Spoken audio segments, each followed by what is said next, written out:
currently on a ranch up here in Nebraska.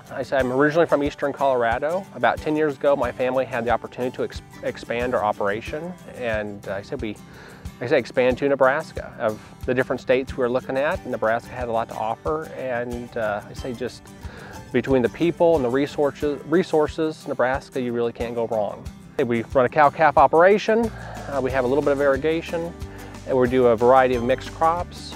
Most of our cattle are pretty much Black Angus. There's a little bit of Hereford genetics in the background. Different processes in that. Most of our cattle actually are, we keep them all natural. All these cows and stuff, their calves will have no no antibiotics, no hormones or anything given to them. And the whole time everything, we have to meet the protocols and stuff to meet the all natural certifications. We actually retain ownership of our cattle all the way through, we retain ownership all the way to the packing plant, to the consumer. We actually bought into a cooperative, so we actually own so many shares, and that's where we put our cattle through. It's kind of lucrative to our operation right now and stuff, having a place to go with them, and getting the benefits and reaping all the rewards of the quality of our cattle. For the most part, my uncle, and he does most of the feedlot, and then I have an older brother back there that does all the farming and manages that side. For up here, I'll do a lot of the day-to-day management of everything, and then I do have my parents. My dad here, and he'll kind of oversees everything, but for the most part, I'm managing everything up here.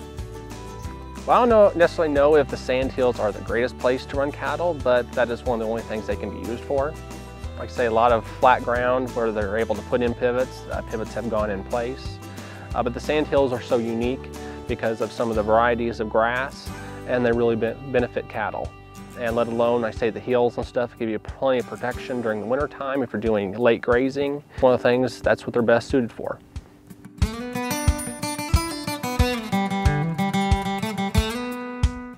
Well, 5 years ago, I ended up going to one of our county annual meetings, and immediately I got stuck on the board, and then the following year I was made president, and I think I have it for life.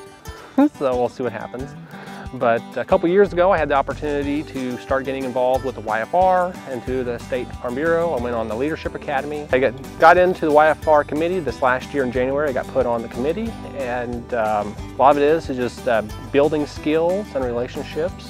Just a step in the Farm Bureau kind of career, learning as I go along, I guess. I'd say the most important thing about Farm Bureau is the advocacy we do at the Capitol. Because when it comes down to it, the biggest issue that faces every single operation in agriculture is regulation by our federal government. All it takes is a simple regulation to put you out of business.